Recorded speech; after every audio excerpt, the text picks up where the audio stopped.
Would you say you know the difference between right and wrong? I'm not sure. It's a complicated question.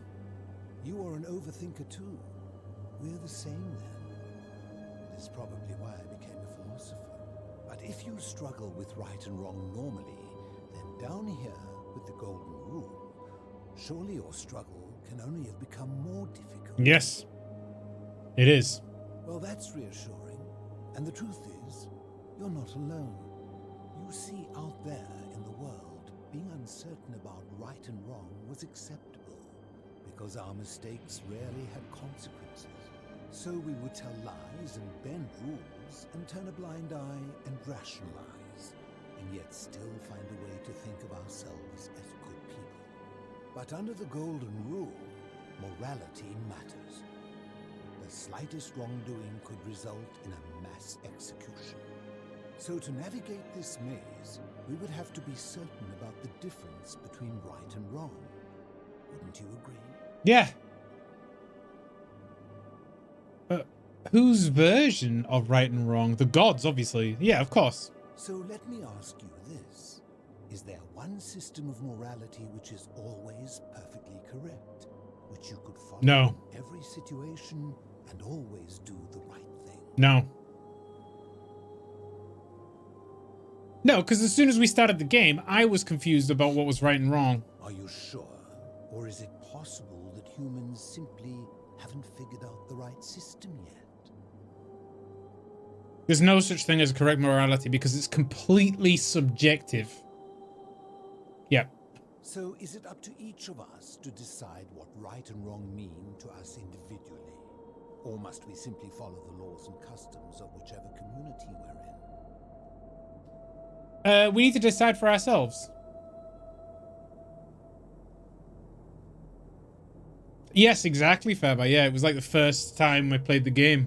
It's entirely subjective, and if you're right and wrong based upon your own beliefs and the way you were brought up that formed your morality, if your version of right and wrong does not conform to the society or community that you're in, then obviously you get punished for it.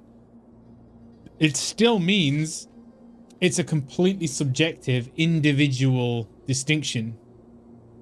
Just because the society or the group that we live in has an idea that we conform to doesn't mean it's not a subjective thing. We need to decide for ourselves. So if a man feels that stoning to death his unfaithful wife is right, then is it right? To the man, but it's absurd, but to the man that does it, he still thinks it's right. I agree. But why? Didn't you just say right and wrong depends on the individual? If he feels it's right to kill his wife, then he's confused or sick. Yes, exactly. I see. So you get to decide right from wrong. No! Well, yes. People who see things differently are not allowed. What makes you special? Empathy. Empathy. It's the cornerstone of human morality.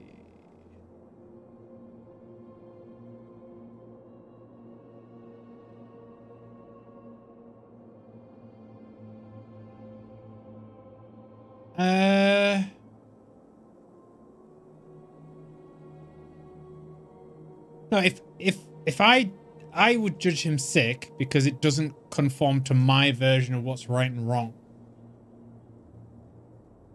It doesn't mean that he's incorrect in his own mind. It's just it goes back to the subjectivity. It doesn't have anything to do with empathy. I suppose it's my own empathy making me judge that it's wrong. Yeah, okay. Empathy, the emotion? Let me ask you this. Imagine you were forced to choose between the death of your beloved spouse and the death of two Oh, here we go. strangers. Knowing there will be no legal consequences, who would you mark for death? This is classic philosophical conversation. Two strangers or my spouse with no legal consequences. Who'd you mark for death? Um.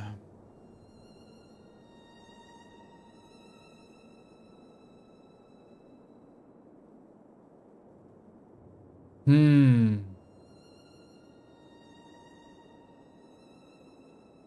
Like two strangers. You don't know anything about them, so they could be evil people. But there are two of them. Spouse is one person, but you know everything about them, so you should know that they're a good person worth saving. It's a completely even sort of conversation, isn't it? It goes to emotion, I think.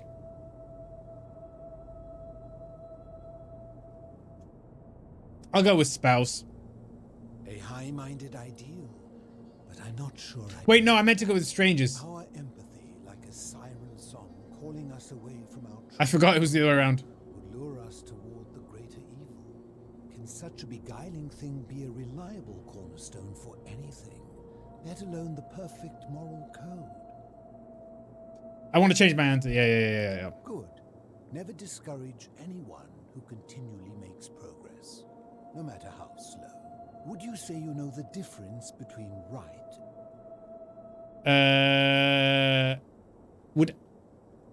Do you know the difference between right and wrong? It's a complex question. You are an but if you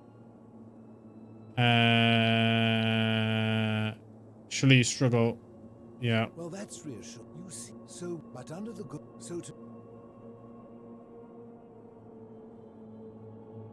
Would we have to be certain about the differences between right and wrong? We would have to be certain about the differences. Whose version?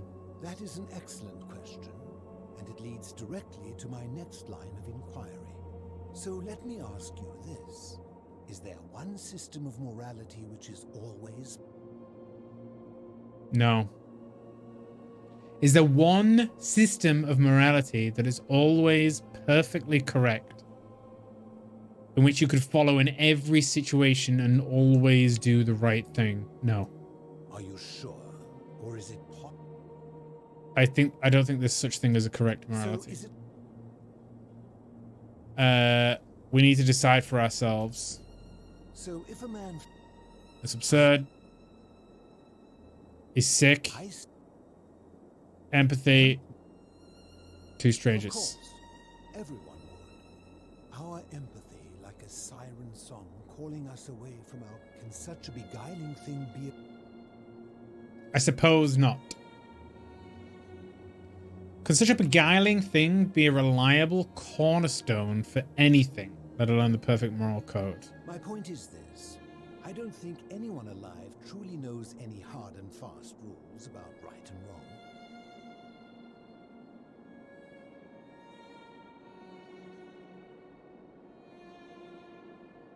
Yeah, it's a fair point. There is one thing I have observed about rules.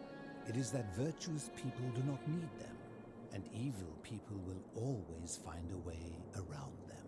This guy's clever. So we must accept our limitations, and the sad truth that no human society will ever achieve the utopia for which it strives. In mathematics, we would call it an asymptote, a line that can be approached but never reached. Because the only way to create a utopia is with the ever-present threat of force, such as the Golden Rule. This and no other is the root from which a tyrant springs when he first appears as a protector. And life under tyranny is no utopia at all. True. I agree. I'm glad to hear that. In any case, thank you for humoring an old man. I would be happy to answer your questions. What's the story? You mean, how did I end up living alone in this cave with nothing but these relics of the past for company? It's a long story. I'm listening. I was a quarrelsome young man. At 19, I left Corinth for Rome to study rhetoric at one of her finest academies, so I could argue more forcefully. Back then, I used to Went to study rhetoric? sparring with everyone I could, and I was good. One night, I found myself in a tavern in an argument with a drunk mercenary. It became heated, he drew a gladius, and I won the argument, but lost my life. I woke up on the banks of the Styx at a campfire opposite Charon. Of course, I tried to persuade her to let me return, but even with all my skill, I failed. Oh, jeez. Is this guy a god or something? Learned what I could, quickly realizing our little community faced certain death under the Golden Rule. So I began looking for a place to hide underground. Fortunately, I found this place waiting for me. You see, I was not the first to take refuge here. I returned to my friends above, persuaded them to join me, and 12 of us descended for the last time to live out our days hidden from Hades' tyranny. Do you mean Pluto? They are one and the same. Oh. The Romans call him Pluto, but long before that, my people called him Hades. Huh. My generation was wiped out, turned to gold, many years ago. The hermit my philosopher. And I were able to avoid the same fate by hiding down here. I think it's safest to assume that if I was to return, Hades would realize that his furies hadn't finished the job, and he'd send them after me again. I think it's most often the case that it's impossible to convince people of things, especially nowadays. Like 99% of the time, people just invoke emotion in most of their conversations when you're talking about anything to do with like opinion or even fact. And when people engage with emotion, you've already lost. It's very difficult. I fear that if you were to utter my name in the city, even by mistake, that Hades would hear you and know I am still alive. I'm afraid I am the only one left. There were 12 of us in the beginning, but one by one, my friends passed away. Some from Mount. Yeah, I agree, Fairby, but I can only imagine how difficult a skill it would be. Before my unexpected visit from Kabash some weeks ago, I'd not seen another person in many, many years. How long have you been at? Living in darkness is not without its challenges. The first challenge is diet. Fortunately, I found that eating fresh fish provides most of the nutrients I need. Huh. And sometimes, when there are Greek people living up above, I surface at night. Yeah, probably. left in the temple of Demeter. The greater challenge is the isolation. So I like to imagine arguments where I argue both sides. But like so many things in life, arguments are better with a partner. As you wish. Ha! If I did, would I be living like this? What do you think about the Golden Rule? This guy's gonna go on forever, yeah. Length already? Oh, I see. You're toying with me. Ha! Do you know where I can find a plaque that was removed from the obelisk? Seek the plaque bearing the Egyptian inscription. That's the one. It is a cursed object, and I would be happy to give it to you if Kabash had not already taken it. Where is Kabash? I will tell you, but you may find him hostile. To prepare for your encounter, there are certain things you must know. Very few know this, but before the Romans came to this city, it was once entirely Greek. The architecture, the temples, and the people. When the Romans came, in typical fashion, they claimed it as their own, built over everything that could be built over, and renamed the things that could not. Thus, the Shrine of Persephone became the Shrine of Proserpina. And when they found an obelisk bearing the name Hades, they tore it off and replaced it with Pluto instead. And the city's dwindling Greek residents, witnessing this compulsive Roman conquest, decided to preserve what they could of their heritage. They gathered their art and valuables, secreted them away through the Temple of Demeter, and hid them here, out of reach of the Romans. Makes sense. However, there was one thing that always seemed out of place to me, and it is the very thing you seek. An even older plaque bearing an Egyptian inscription. What did they say? We had no idea until years later, when the first of my friends began to die. As a result of their deaths, we began to dig catacombs branching off from this cavern to lay them to rest. We extended the tunnel so far that we accidentally discovered another, an even older tunnel, which somebody had gone to great lengths to keep hidden. Suddenly it made sense why there was an out-of-place Egyptian plaque among our people's possessions. You see, we proud Greeks had thought the Romans beasts for stealing and corrupting our heritage. But it turns out this game has been going on much longer than any of us imagined. I think it is best you head through the catacombs and follow Kabash's trail. What's in that? There are certain things you must see for yourself. I trust him. I trust him. This key, you'll need it to open the gate. That is a old key. Okay. I enjoyed our chat, but please keep my presence here a secret, yes? I will. That's cool. That was a cool conversation.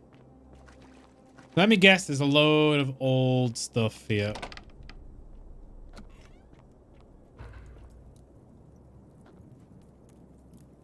Friend of the philosopher.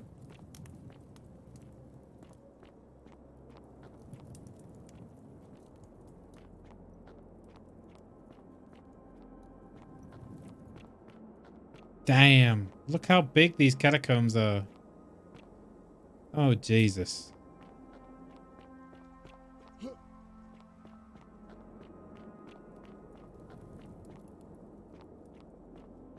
And there are people here. Locked from the other side.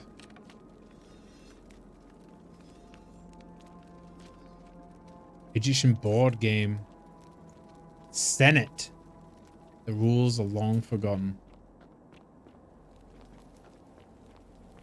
Is that him? The gold guy? Oh, Jesus, that scared me.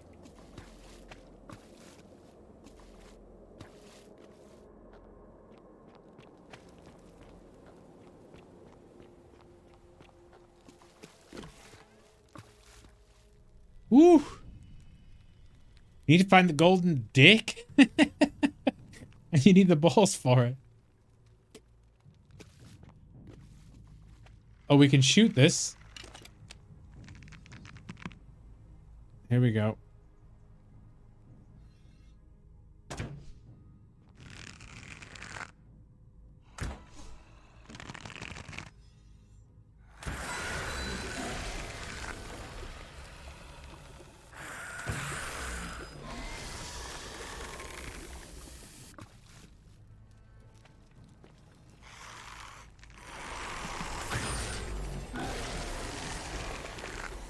Christ.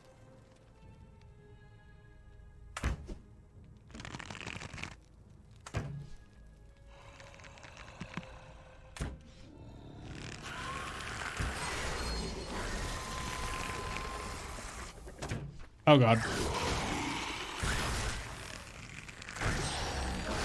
Whew. I thought we could...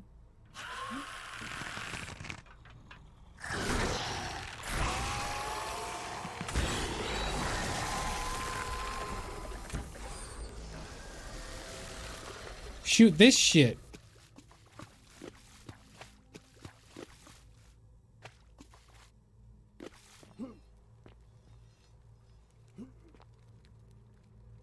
Was one of those Kabash?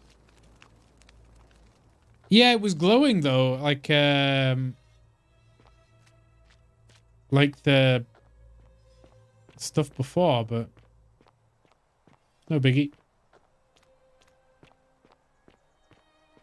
Kabash! Stop. Do not He's got a come bow! any closer. Who are you? Is he Egyptian? He is Egyptian, yeah, we know that. I'm Dave. I am Kabash. And let me guess. Another Greek or Roman come to loot and plunder the resting place of my ancestors. I'm just looking for an Egyptian plaque. To what end? I wanted to return it to the obelisk. That is welcome news. You really are not Greek or Roman, are you? I was planning to return it myself, but for now, I must remain. Here, take it and restore the honor of Osiris. He's not aggressive. Why would it? That was a little too easy. Now, as for the other plaque. The fourth plaque, you know about that? Indeed, I have it right here.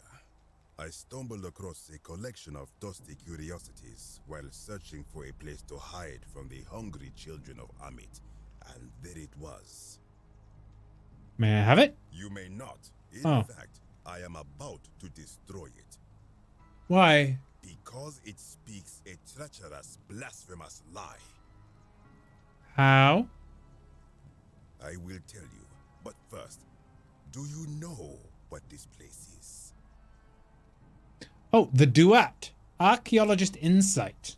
Indeed, and I see you know our history. This is the Duat. See what has become of it. I have been down here for weeks, piecing together its story, and here is what I have learned. As Egypt declined and the Greeks had their turn to flourish, their souls came here in great numbers, but instead of adopting our ways, they copied and corrupted them. When they found the obelisk bearing the name Osiris, the true god of the underworld, they desecrated it, removing his name and replacing it